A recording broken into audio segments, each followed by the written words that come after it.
Let's talk about modal interchange.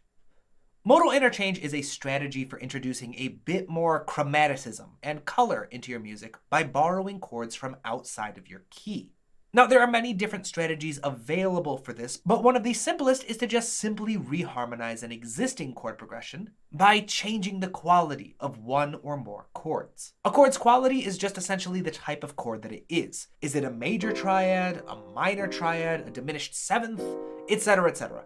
For now, we'll just stick to triads. To use borrowed chords, it's as simple as just starting with a chord progression and then changing the quality of one or more chords. For example, here we have a simple 4-chord progression.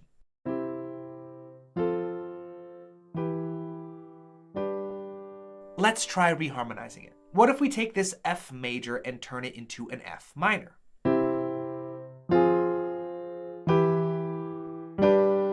Suddenly, the sound becomes much darker. What if we take this E minor and turn it into an E major?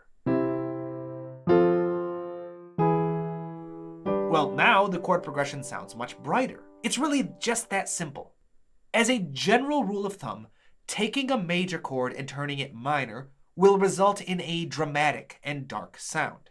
Changing a minor chord into a major chord will create a dramatic but positive sound. Now, as I mentioned, there are many different strategies for modal interchange.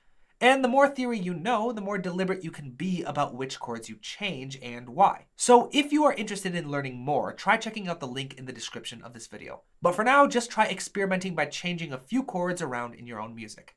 I hope you found this helpful. Until next time, keep studying, keep working hard, and keep writing new music.